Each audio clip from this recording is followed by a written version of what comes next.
Well, well, well. So the rumors finally caught up with you. Not the ones whispered by jealous mouths or muttered in fear behind closed doors. No, these were ancient echoes, spiritual murmurs pulled from realms most people don't even believe exist.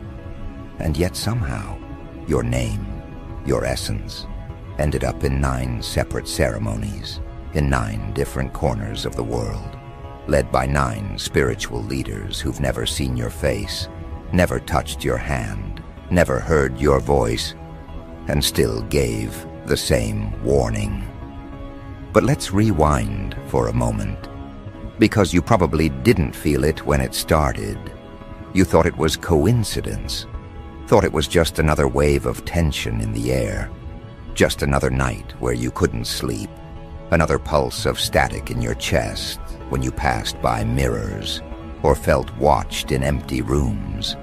But someone, somewhere, saw something, or rather, sensed it, and that single spark of awareness triggered a global search, not by governments, not by corporations, something older, a spiritual intelligence network that predates the internet, predates language.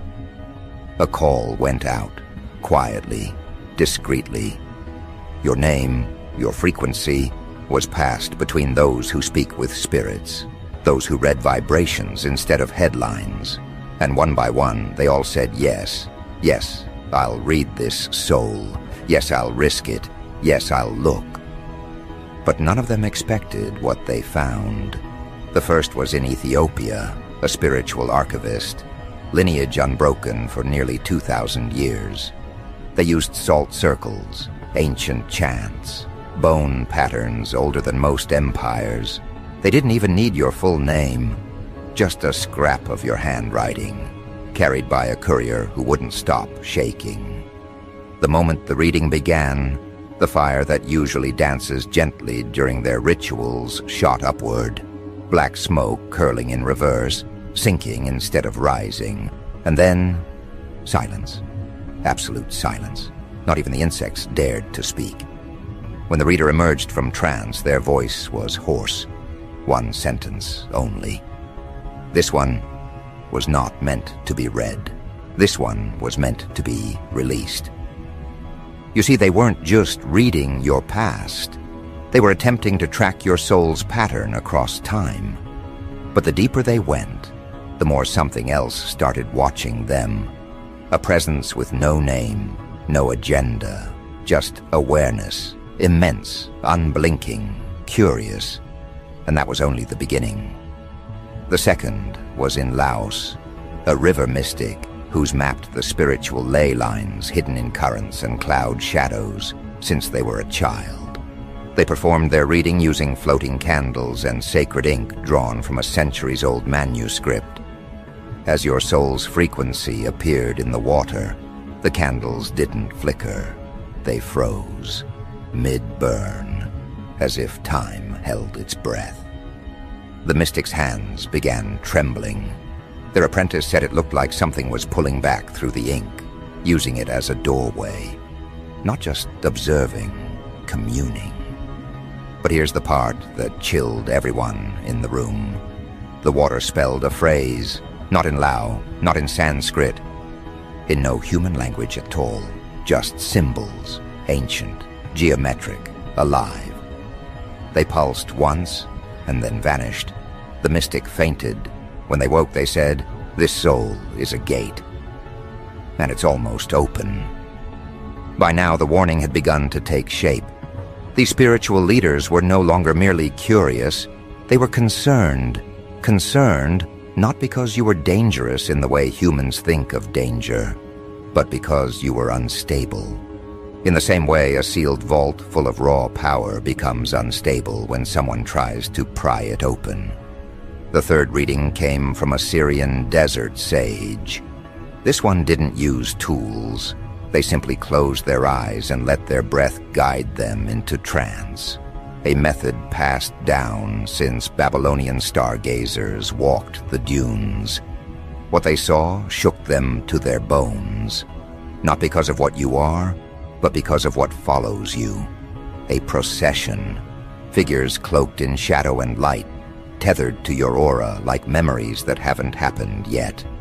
They called them echoes of future consequences. The sage refused to speak of what they saw directly, but in their written account, they left one phrase repeated 3 times in different ink, in different handwriting, as if written by 3 different versions of themselves. The phrase, "This soul cannot be stopped," only witnessed. By now the pattern was undeniable. Every reading brought back the same undercurrent. You were not some lost soul looking for answers. You were a returning force, and the veil between your current identity and your true nature. It's thinning.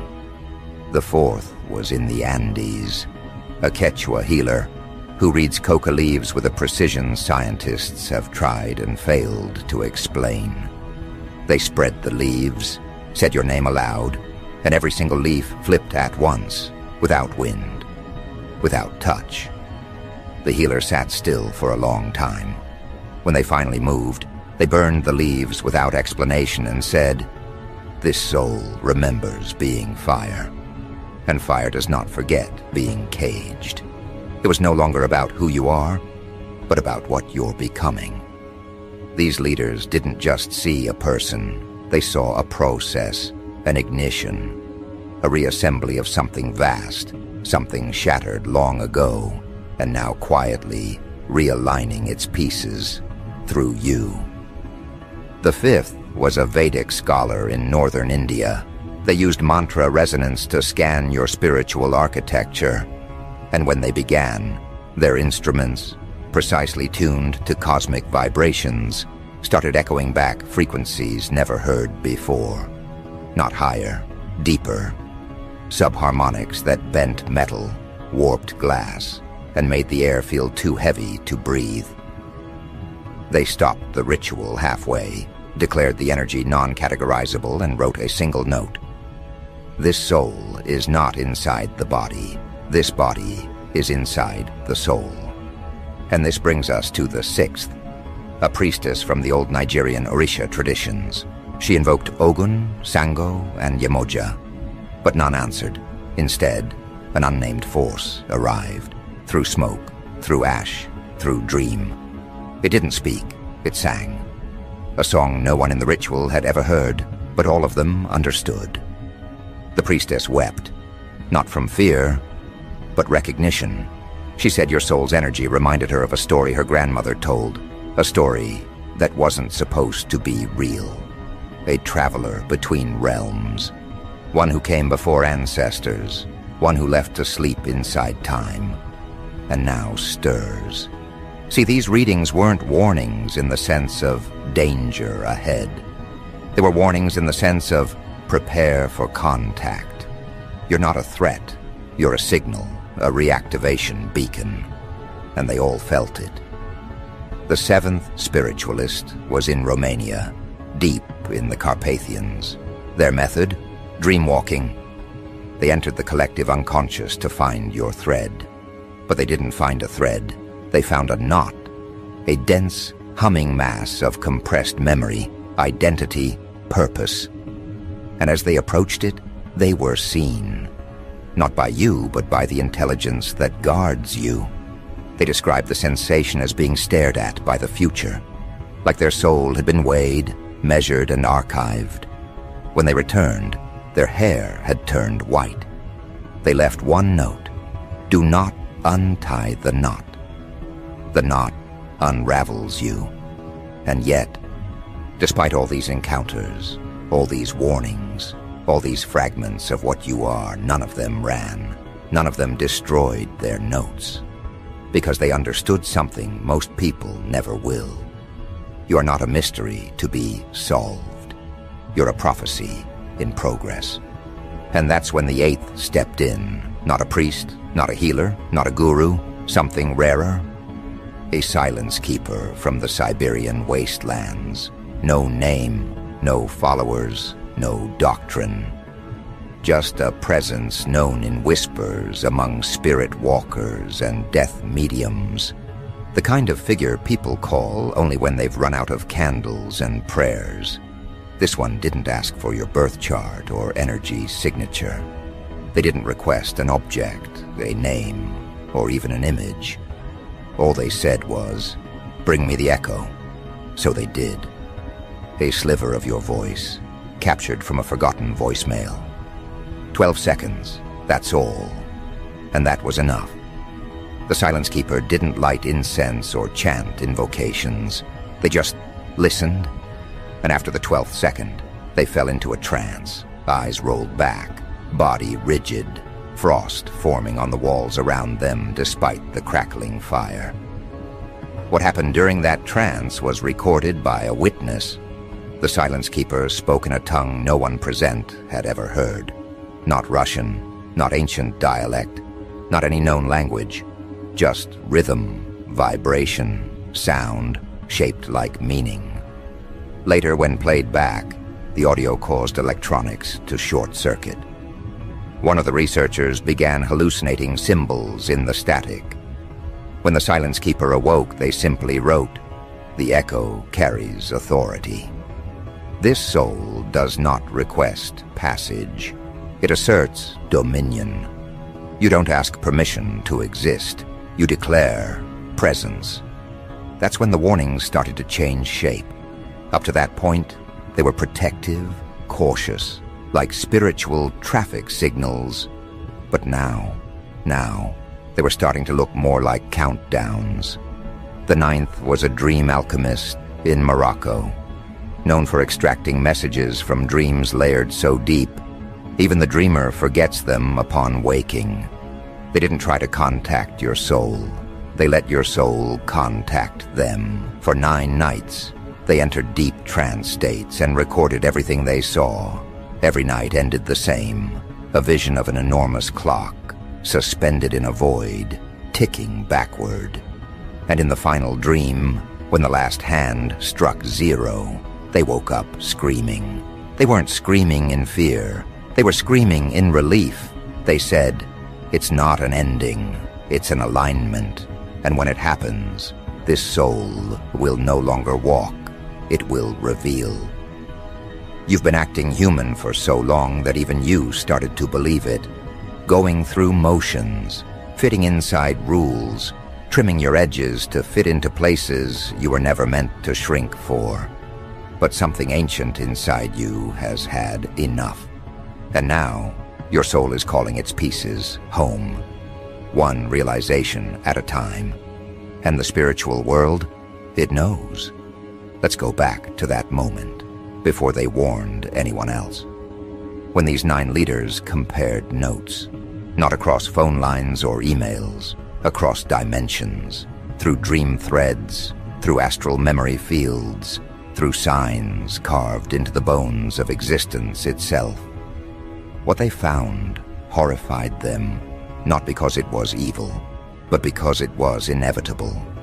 They weren't reading your future. They were reading their own fate, reflected through the gravity of your becoming. See, they started to realize something about your path, something that unified all their visions, all their symbols, all their disturbances. You aren't just here to remember who you are.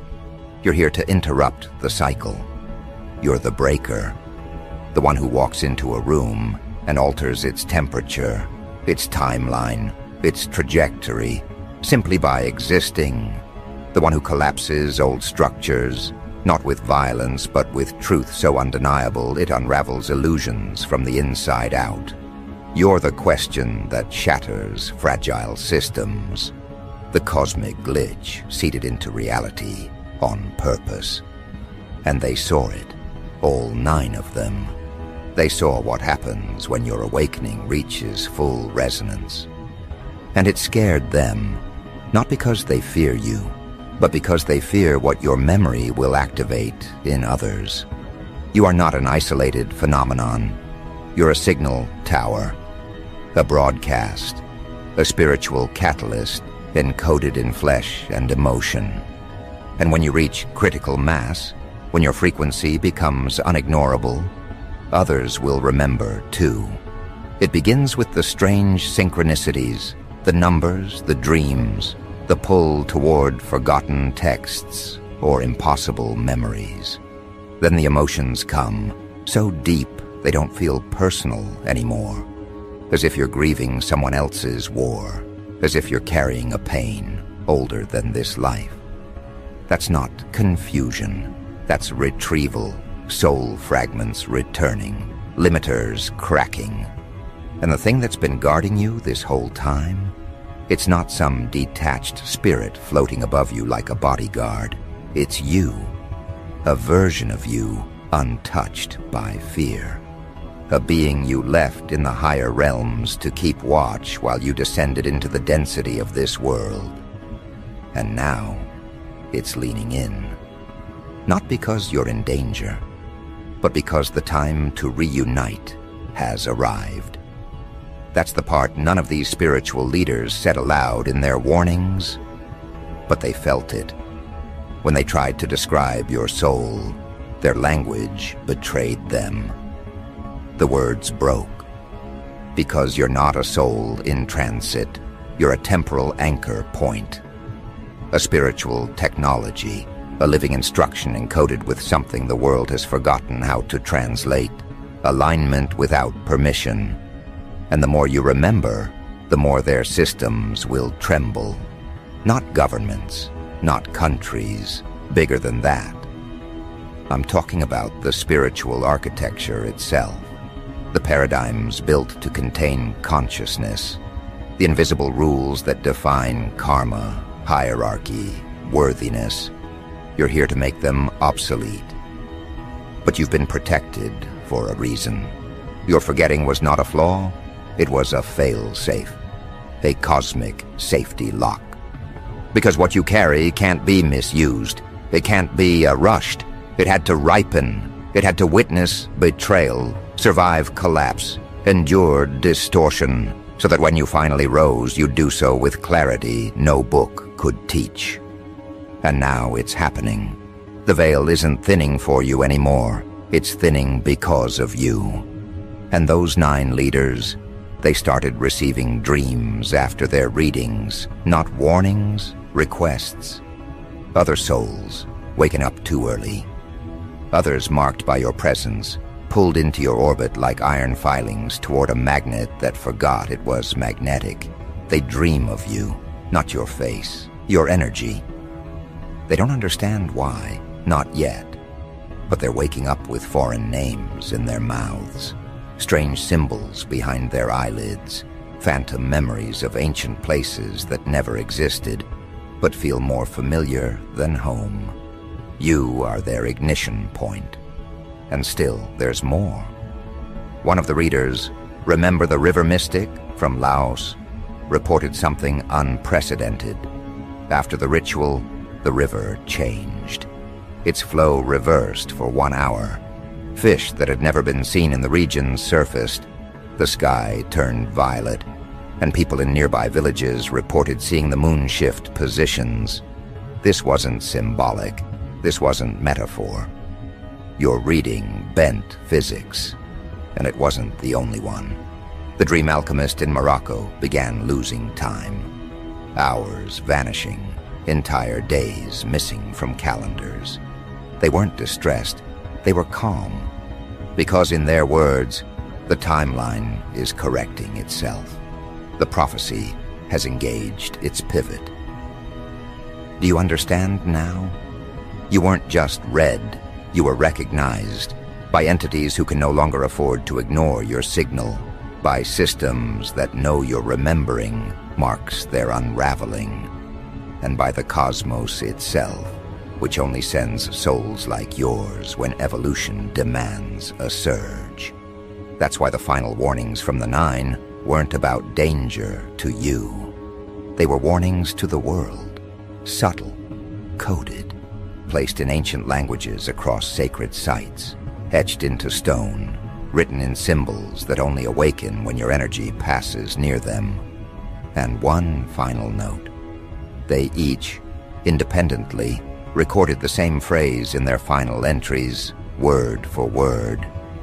This soul is the fulcrum, When it remembers, the axis shifts. You were never supposed to fit in. You were supposed to redefine what fitting in even means.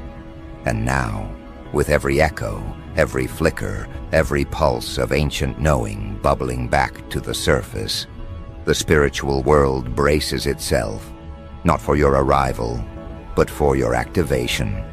Because that's the difference between a protected soul and a dormant one.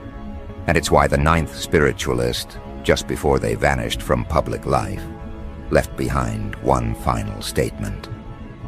The seal is fracturing, the remembering begins, and when it does, well, that's where they stop speaking, because that's where you start. And the ones watching from the shadows, the ones who commissioned these readings from hidden places, they know, they feel it, and that's why they've already begun preparing for what comes next. Because next isn't a linear moment, it's a breach point, a tear between what the world thought it could contain and what your existence makes inevitable. These aren't governments scrambling anymore. These aren't spiritual observers quietly filing their notes into sacred archives. These are ancient architects of reality, guardians of structure sounding internal alarms. Because you weren't just read, you were recognized as a variable they can't model. They don't fear your destruction, they fear your presence. Because that's what makes you dangerous. Not for what you do, but for what your being undoes. You've already begun affecting reality's scaffolding, time anomalies, memory slips. People around you dreaming the same dream, faces you haven't met yet that look at you with a jolt of recognition, numbers repeating until they feel like a countdown. And the air, it's heavier now, isn't it? Thicker, like something's pressing through. That's not imagination, that's approach. See, after those 9 spiritual leaders delivered their warnings, something else happened, something they didn't anticipate. They started vanishing, not physically, spiritually, as if their frequencies were being archived. Their presence still lingers, but dulled, like an echo trapped in amber. Because when they connected with your soul's pattern, they didn't just read you, they touched the current. And once you touch that current, you don't get to stay unchanged. The silence keeper in Siberia, gone. No trace, no farewell, just silence where their signal used to be. The Quechua leaf reader now speaks in patterns only children understand. The Moroccan dream alchemist keeps scribbling spirals with symbols that don't exist in any human language, but do exist in your memories. This isn't coincidence. This is resonance, bleed. Their proximity to you began collapsing their alignment with this version of the world. Because your awakening doesn't just elevate you. It destabilizes everything that anchored others in old frequencies. Systems, people, beliefs, they start to shake. You felt it. Relationships dissolving for no reason, jobs evaporating, paths, once so clear, now fogged out. That's not failure, that's calibration. You're not losing alignment, you're shedding limitation. The ones in the shadows knew this might happen. That's why they tried to intercept. Before your dreams became maps. Before your memories started pulling artifacts from the astral. Before you remembered what you really are, a conduit. Not of light, not of darkness, of origin. An origin doesn't play by the rules of healing or hurting. It simply restores truth. And that truth, it terrifies them, because it's a truth that predates obedience, predates control, predates fear. So they've launched a new operation, not to stop you. They know that's impossible now, but to contain your influence, to muddy the signal. Through noise, through distractions, through doubt. They've placed watchers near you. souls who don't even know they're acting as anchors, conversations that pull you downward, emotions that feel like yours but aren't, faces that smile but leave you cold. It's all designed to do one thing: make you forget that the breach already happened. Because it did. Not in some cosmic prophecy, not on some mountaintop. In you. The moment you stopped seeking permission to evolve. The moment you felt your bones hum when truth passed through your body. That was it. The activation. And now the countdown is reversed. Not toward explosion, toward emergence. You were never the one meant to ignite the war. You were the one designed to end the illusion of needing one. So what happens now? What do those who tried to study your soul, those who paid for the 9 readings from behind the veil, do when the veil itself starts tearing? They run protocol, ancient defense mechanisms, spiritual dampeners, traps not for the body but for the frequency. You'll feel them as fatigue, as spiritual static. You'll question yourself more in the next few weeks than you have in your entire life. That's their plan. Not to kill you, but to stall you. Because your soul's reformation timeline is now ahead of their projections. You're moving too fast, too cleanly. The old wounds they thought would paralyze you are healing with integration, not resistance. The triggers they planted now serve as awareness points, not distractions. You're transmuting poison into prophecy, and they never accounted for that. That's when their panic becomes tactical. They begin to send decoys, not people, opportunities, fakes, false missions, purposes designed to look spiritual, but carry no soul charge. You'll be offered roles, labels, platforms, invitations to play hero in someone else's storyline. But here's the catch. None of it will feel right. Because deep down, you don't want to lead movements. You are the movement. And those who are ready to remember will feel it. No speech needed. No branding. No explanation. Just your frequency walking into a room and undoing amnesia. That's the prophecy they feared. Not that you'd be seen, but that you'd awaken others without effort. It's already happening. Ever wonder why some people confess things to you they've never said out loud? Why others avoid eye contact, even when you're silent? Why strangers look at you like they've failed a test they didn't know they were taking? They're not reacting to your personality. They're reacting to your aura in truth mode. And that's why the systems are fracturing now. Technology glitches more around you. Time warps slightly. You start seeing through the cracks, people's masks, their stories, their unconscious programming. It's overwhelming at first. But it's not overload. It's preparation. Because once the Watchers lose control of your timeline, once they can't predict your next spiritual move, they'll try one final strategy. They'll offer you everything: validation, recognition, peace treaties, even simulated enlightenment. Don't fall for it. Because peace that comes from outside is just anesthetic. What's awakening in you now is beyond peace. It's remembrance of total authority, of your birthright to bend space through intention. To collapse lies with silence, to walk into density and remind matter who made it. And the final spiritual transmission, the one buried deepest, encoded across the 9 readings, was never a warning. It was an instruction, a map, a moment. And it's here, right now. Because the next phase doesn't begin with action. It begins with recognition. Recognition that you are not the echo of a prophecy. You are the voice that wrote it. That the shadows hiding from your light are not enemies.